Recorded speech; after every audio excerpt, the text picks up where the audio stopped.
सावित्री 2 बेटों की माँ थी। उसे इस बात पर बड़ा घमंड था। वो मानती थी कि बेटे घर की शान होते हैं। ये ले सावित्री, मिठाई खा, मेरे यहाँ पोती पैदा हुई है। ये सुनते ही सावित्री मुंह बना के कहती है, अरे तू तो लुट गई, बर्बाद हो गई, तेरे यहाँ लड़की पैदा हो गई। अरे तू ऐसा क्यों कह रही है? मैं तो बहुत खुश हूँ। अरे जब तेरी पोती के पीछे तुझे खर्चे पर खर्चे करने पड़ेंगे ना, तब ये तेरी सारी खुशी गम में बदल जाएगी। पहले लड़की की पढ़ाई लिखाई का खर्चा, फिर उसकी शादी का खर्चा। अरे आजकल की शादियाँ कितनी महंगी हो गई है। गहने बनाओ, लाखों रुपए पानी की तरह बह जाते हैं। लड़कियाँ तो सिर्फ खर्चा करवाने के लिए ही पैदा होती हैं। इस तरह लड़कियों के प्रति अपने विचार व्यक्त करते हुए सावित्री ममता को लंबा चौड़ा भाषण देके चली जाती है। अब तो आप लोग इस कहानी में सावित्री देवी का पात्र अच्छी तरह समझ ही गए होंगे। कुछ समय बाद सावित्री की बड़ी बहू भी एक लड़की को जन्म देती है। फिर क्या था, सावित्री पूरा आसमान सर पर उठा लेती है। हे भगवान, ये तू मुझसे किस जन्म का बदला ले रहा है? अरे मैं तो मंदिर में रोज आकर तुझसे कहती तो थी कि मुझे एक पोता चाहिए, और तूने मुझे पोती दे दी। इतनी मिठाइयाँ और प्रसाद चढ़ाने का क्या फायदा हुआ? तभी सावित्री की बहू निशा कहती है, क्या माँ जी, आप भी इतनी सी बात पर नाराज हो गई हैं? देखिए तो आपकी पोती कितनी सुंदर है, बिल्कुल आप पर गई है।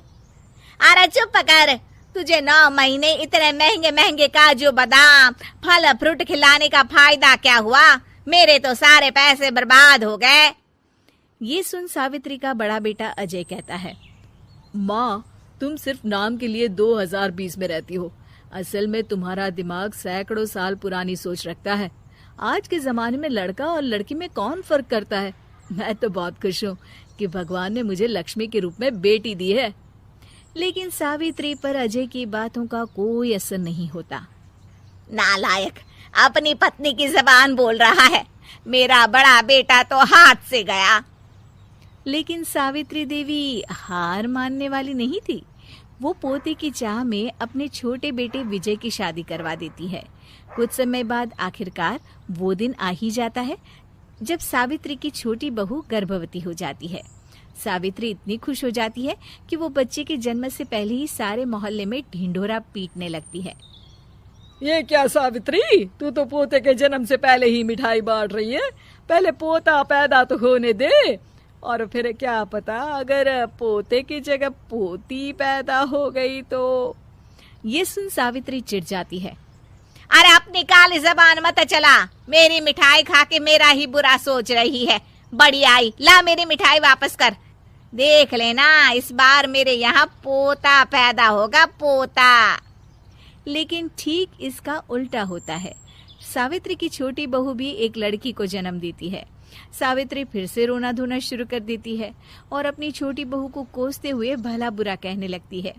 देखते ही देखते ये सावित्री की रोज की आदत हो जाती है। एक दिन उसकी इस आदत से परेशान होकर विजय अपने भाई अजय से कहता है, भैया, माँ खुद एक औरत होकर हमारी बेटियों को पसंद नहीं करती, उल्टा उन्हें रोज कोसती रहती है। मुझे माँ की यह आदत बिल्कुल पसंद नहीं आती। अरे तू ठीक कहता है, मैं भी अब माँ से तंग आ गया हूँ। अच्छा, तो अब तुम दोनों इस तरह पीठ पीछे मेरी बुराई भी करने लग गए हो? नहीं माँ, हम चाहते हैं कि घर में शांति बनी रहे। हमें हमारी बेटियाँ बहुत प्यारी है। मैं नहीं चाहता कि वह तुम्हारे ताने सुन सुन कर बड़ी हो, और इसीलिए हम दोनों ये घर छोड़कर चले जाएंगे।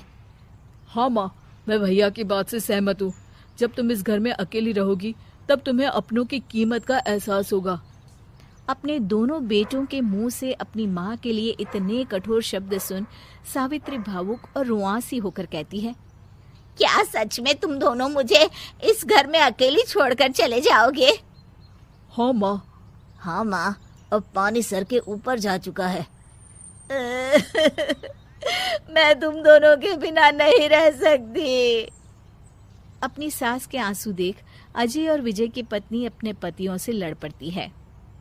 अरे जिसे जाना है वो जाए, मैं माँ जी को छोड़कर कहीं नहीं जाने वाली। भाभी, आप ये क्या कह रही हैं? वही जो तुम सुन रहे हो, दीदी बिल्कुल सही कह रही है। हम बेटियों के संस्कार हमें सिखाते हैं कि सास माँ समान नहीं बल्कि माँ ही होती है और उस माँ की जिंदगी भर सेवा की जाती है। बेटे अपना फर्ज भूल सकते हैं, लेकिन बेटियां नहीं।